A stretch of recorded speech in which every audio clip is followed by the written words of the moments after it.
ಭೀಷ್ಮ ಮಾಡಿದ ಕೆಲಸ ಇಂದ ಆಯ್ತು ಮಹಾಭಾರತ. ಒಂದು ಸಾರಿ ಅವ್ರು ಅನ್ಕೊಂಡಿದ್ರೆ ಸ್ಟಾಪ್ ಮಾಡ್ಬೋದಾಗಿತ್ತಲ್ವಾ? ಅದೇನೋ ನಿಜಾನೇ. ಯಾಕಂದ್ರೆ ಭೀಷ್ಮ ಮದುವೆ ಆಗಲ್ಲ ಅಂತ ಪ್ರತಿಜ್ಞೆ ಮಾಡದೆ ಹೋಗಿದ್ರೆ ಮಹಾಭಾರತನೇ ಆಗ್ತಿರ್ಲಿಲ್ಲ. ಸರಿ, ಸ್ಟೋರಿಗೆ ಹೋಗೋಣ. ಶಾಂತನು ಮಹಾರಾಜ ಮಗ ಹೋಗಿದ್ದ ರೀಸನ್ನಿಂದ ಡಿಪ್ರೆಷನ್ಗೆ ಹೋಗ್ಬಿಡ್ತಾನೆ.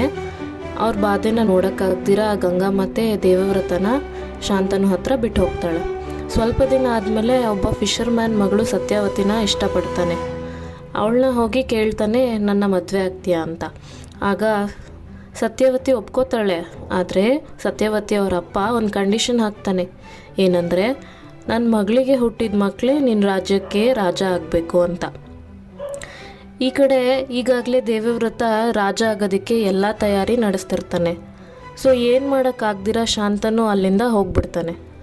ಸೊ ಇದೆಲ್ಲ ಗೊತ್ತಾದ ಮೇಲೆ ದೇವವ್ರತ ಸತ್ಯವತಿ ಅವರ ಅಪ್ಪ ಹತ್ರ ಹೀಗೆ ಹೇಳ್ತಾನೆ, ನಂಗೆ ಈ ರಾಜ್ಯದ ಮೇಲೆ ಆಸೆ ಇಲ್ಲ, ನಾನು ರಾಜ ಆಗಲ್ಲ ಅಂತ ಹೇಳ್ತಾನೆ. ಆಗ ಸತ್ಯವತಿ ಅವರಪ್ಪ, ನೀನು ರಾಜ ಆಗಲ್ಲ ಸರಿ, ಆದರೆ ನಿನ್ನ ಮಕ್ಕಳು ಆಗ್ಬೋದಲ್ಲ ಅಂತಾನೆ. ಆಗ ದೇವವ್ರತ ಗಂಗಾ ಜಲವನ್ನು ತಗೊಂಡು, ಗಂಗೆ ಮಗನಾದ ನಾನು ಯಾವತ್ತಿಗೂ ಮದುವೆ ಮಾಡ್ಕೊಳ್ಳಲ್ಲ, ಹಾಗೆ ನಂಗೆ ಮಕ್ಕಳು ಕೂಡ ಆಗಲ್ಲ, ಈ ರಾಜ್ಯಕ್ಕೆ ನಾನು ಬದುಕಿರೋವರೆಗೂ ಸೇವೆ ಮಾಡ್ತಾನೆ ಇರ್ತೀನಿ ಅಂತ ದೊಡ್ಡ ಪ್ರತಿಜ್ಞೆ ಮಾಡ್ತಾನೆ. ಇಷ್ಟು ದೊಡ್ಡ ಪ್ರತಿಜ್ಞೆ ಮಾಡಿದ್ದಕ್ಕೆ ದೇವವ್ರತನಿಗೆ ಭೀಷ್ಮ ಅಂತ ಹೆಸರು ಬರುತ್ತೆ.